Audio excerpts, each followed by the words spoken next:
आप सोचते होंगे कि हम तो पढ़ने वाले बच्चे हैं, कॉम्पिटिटिव एग्जाम्स की तैयारी वाले हैं, हमारा राजनीति से कोई मतलब नहीं है। मैं भी यहाँ 2012 में जब IAS की तैयारी करने आई थी तो हम लोग भी इस तरह से मुझे बसते थे इन सब चीज़ों में जाने के लिए, लेकिन मेरे को शुरू से ही एक सोशल एक्टिविटीज़ में और एक लीडरशिप इस तरीके से प्रॉब्लम सॉल्व करने इन सब चीज़ों में बड़ा इंटरेस्ट था। अन्ना आंदोलन में भी मैंने उस टाइम पार्ट किया था और उस टाइम मेरे को मुखर्जी नगर से यहाँ से MLA की टिकट भी मिल सकती थी। मैं काफ़ी एक्टिव थी उसमें, गोपाल राय की टीम में। लेकिन तब मेरे को यह था कि पहले मैं एडमिनिस्ट्रेशन में जाऊँगी और फिर वहाँ से मैं वापस पॉलिटिक्स में आऊँगी, क्योंकि पहले मेरे को सीखना है कि रियल में देश के इश्यूज क्या है। मैं वो नेता नहीं बनना चाहती जिसको कोई नॉलेज ही ना हो। तो मैंने अपनी जो पढ़ाई करी, मैंने UPSC की तैयारी करी, आप मेरे इस पोस्टर पे देख सकते हो। मैं B.Ed हूँ, MSc हूँ ऑर्गेनिक केमिस्ट्री से, MA हूँ ज्योग्राफी से, UGC नेट क्वालिफाइड हूँ, IAS PCS जितने भी हैं मैंने सारे एग्जाम दे रखे हैं। और लो फैकल्टी दिल्ली यूनिवर्सिटी से मैं लो ग्रेजुएट हूँ और अभी LLM की प्रिपरेशन में कर रही हूँ साथ साथ में। और मैं नेशनल पार्टी जो कांग्रेस पार्टी है उसमें नेशनल कोऑर्डिनेटर भी हूँ। लेकिन मैं ये इलेक्शन जो है वो मैं किसी पार्टी से नहीं लड़ूंगी, क्योंकि मैंने ये देखा कि कहीं ना कहीं अगर यूथ को एक नई जनरेशन की अगर शुरुआत मेरे को करवानी है तो मेरे को अकेले अपने दम पे आगे आना होगा, क्योंकि पार्टी में जाके तो मेरा किसी न किसी के साथ में जुड़ जाऊंगी और वो लोग मेरे को आगे बढ़ा देंगे। लेकिन जो नया यूथ जो मेरे साथ जुड़ेगा, पॉलिटिक्स में नया इनोवेशन की जो जरूरत है वो तभी आएगा जब मेरी एंट्री अपने खुद के दम पर होगी। और मुखर्जी नगर से शुरुआत करने का मेरा जो संदर्भ है वही है कि मेरी जो पहचान है वो मुखर्जी नगर है, जो मेरा जो लगाव है वो मुखर्जी नगर है, क्योंकि इस जगह पर हम कुछ पाने के लिए आए थे।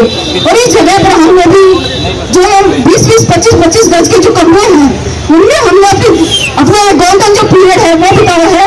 यहाँ की कोचिंग की फीस, यहाँ की जितनी भी प्रॉब्लम्स है उन सबको हम लोगों ने जो है वो देखा है। लेकिन आज जब हम लोग तैयारी करने आए थे तो यहाँ का माहौल जो है वो अलग था। लेकिन एक समय जब 2012 CC सेट जब चेंज नहीं आया तो हिंदी मीडियम के लिए सबसे एक ब्लैक ईयर था।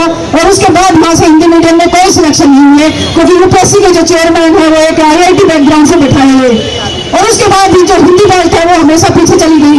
और ऐसे ही जो SSC की नौकरियां हैं, अग्निपथ की नौकरी है, आप सब आज देख सकते हो कि कोई भी जो नौकरी है वो समय पर नहीं निकलती है। जैसे इलेक्शन ईयर आता है उसी टाइम नौकरियां निकलती है।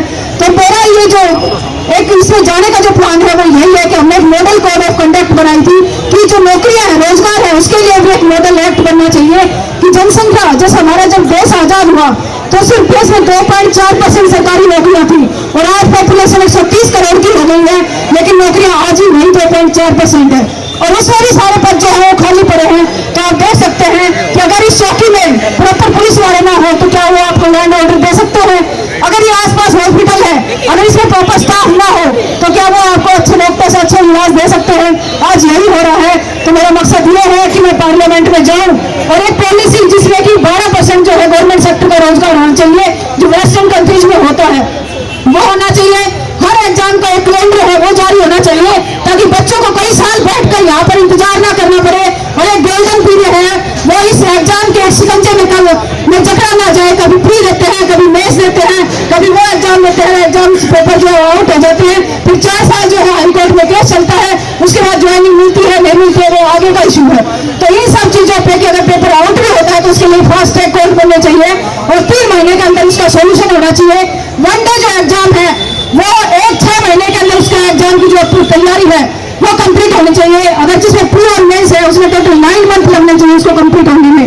और जिसे UPSC का प्री क्लियर किया है उसमें सेट में डायरेक्ट मेंस देने का मौका मिलना चाहिए, क्योंकि ये इधर से जैसे कॉमन एलिजिबिलिटी टेस्ट लागू किया है उसी तरह से कि इसको पास कर लिया तो अदर एग्जाम से आप एलिजिबल हो, इसी तरह से स्टेट PCS और UPSC जो है उसमें होना चाहिए। UPSC में सुधार की बहुत सारी जरूरत है, जैसे मेंस की कॉपी है वो नहीं दिखाते हैं, काफी केस हो चुके हैं, लेकिन ये तभी होगा जब कोई पार्लियामेंट में आप लोगों का जाएगा, क्योंकि जो लोग बैठे हैं उनको ना कोई नौकरियों से कोई मतलब है और ना इन इश्यूज से कोई मतलब है। क्योंकि आप एसोसिएशन ऑफ डेमोक्रेटिक रिफॉर्म के बाद एक रिपोर्ट देखेंगे तो इस रिपोर्ट में हर लोकसभा में 100 करोड़ रुपए खर्च हो रहे हैं इलेक्शन में। 100 करोड़ रुपए खर्च करके क्या वो आपकी सेवा करने आ रहे हैं, आपके मुद्दों को उठाने के लिए आ रहे हैं? नहीं, ये पॉलिटिक्स जो है वो एक बिजनेस बन चुकी है और लोग 100 करोड़ खर्च करने आते हैं, उसके अगले 5 साल में 500 गुना जो है बढ़ा के ले जाते हैं। उनको कोई मतलब नहीं है कि देश में क्या है, कितनी नौकरी है, गुड गवर्नेंस है या नहीं है। और सबसे बड़ी बात है यूथ जो है वो सोशल जो साइड से इंस्टाग्राम है, यूट्यूब है, इनमें खोया हुआ है, उसको अपने मुद्दों के बारे में पता ही नहीं है। आज आप यहाँ नौकरी की तैयारी करने आए हो ना, आपका सिलेक्शन होगा या नहीं होगा, ये डेमोक्रेसी का, लोकतंत्र का जो फर्स्ट पिलर है वो तय करेगा। यहाँ नौकरी आएंगी या नहीं आएंगी, आपको यहाँ पर कैसी फैसिलिटी मिलेगी, ये सब जो डेमोक्रेसी का फर्स्ट पिलर जो पार्लियामेंट है वो तय करेगा। इसलिए मेरे आज सबसे रिक्वेस्ट है कि किसी एक स्टूडेंट ने जो यूपीएससी की जहां से तैयारी जिसने करी है, उसको उन सभी के लिए, आप सभी के लिए एक होप है कि अगर नौकरियों में सिलेक्शन नहीं हुआ तो भी अवसर जो है खत्म नहीं होते हैं। और जब तक यूथ जो है राजनीति में नहीं जाएगा, जब तक जो है गुड गवर्नेंस नहीं आ सकता, या तो जो पहले से राजनीति में बैठे उनके बच्चे आएंगे जो कभी वो चांदी की चम्मच लेके पैदा हुए, कभी गलियों में आपने देखा भी नहीं होगा, उनको क्या पता कि संघर्ष क्या होता है। और जो बिजनेसमैन आए हैं वो अपने बिजनेस को बढ़ाएंगे। इसलिए मेरी रिक्वेस्ट है कि देश के जो मुद्दे हैं उनके प्रति भी जागरूक हो और वोट जो है अपने रोजगार के आधार पर, शिक्षा के आधार पर दो, क्योंकि शिक्षा से बड़ा कोई वो जो कोई काम नहीं होता है। शिक्षा से बड़ा वो कहते हैं शिक्षा स्टेरनी का दूध है। अम्बेडकर ने कहा था जो पिएगा वो भाड़ेगा। अगर मैं आज यहाँ पर खड़ी हूँ तो मैं कोई बहुत बड़े घर से नहीं, एक मीडियम घर से ही हूँ, लेकिन आज मैं अगर यहाँ खड़ी हूँ तो सिर्फ शिक्षा के दम पर खड़ी हूँ कि मेरे पापा ने मेरे को यहाँ पढ़ाने का एक जज्बा दिखाया, सारी चीजों से लड़कर मुझे यहाँ पर पढ़ाया। सामाजिक जो बंधन है, सामाजिक जो रीति रिवाज है, उन सबसे ऊपर जाके मेरे को पढ़ा